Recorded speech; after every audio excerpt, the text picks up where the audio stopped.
Kia ora, hola. Hey, what I've been thinking about today is I'm wondering what plans you made for 2020 that now look very different to what you had planned. We will find ourselves in quite a different situation than we could have ever imagined, didn't we, for this year. And that reminds me of my most favourite verses in the Bible and the way they relate to our plans versus God's plans. So I'd like to share those with you. But first, before I share my most favourite verses, I want to share the one before those verses, which many of you will be familiar with.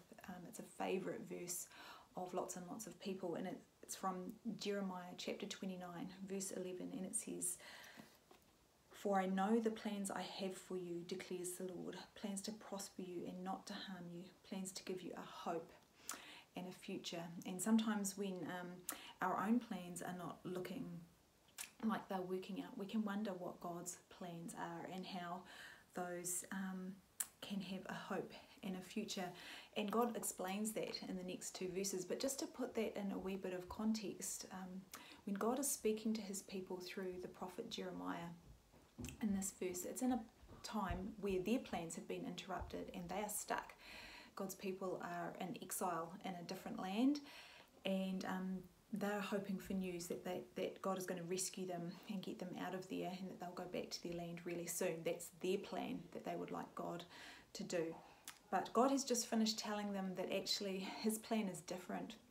They're actually going to be stuck there in that land for quite some time. In fact, enough time that he tells them that they might as well marry off their sons and daughters and plant gardens and settle in and figure out how to be okay in the place that they are. And then there's this verse about God knowing the plans that he has for them. And you know, at the moment we find ourselves a bit stuck. Most of us are stuck at home, or maybe for some of you, you're going to work but then coming home, and that's our little worlds have shrunk to that, right? But God's plans and what he plans for his people back then, but also for us now, are explained in the next two verses, which are my favourite ones. And they say, "Then you will call on me and come and pray to me, and I will listen to you. You will seek me and find me when you seek me with all your heart." And that is God's plan. It was then and it is now. And I love the promise that when you call on God and pray to him, that he will listen. That when you seek God with all your heart, you will find him. So I guess that's my prayer, that in this time when we find ourselves stuck and our plans are not looking like we would like them to, and that is hard, right? That we would take that difficulty to God, that we would call on him and that we would seek him. And that is God's plan for us today. Let me pray.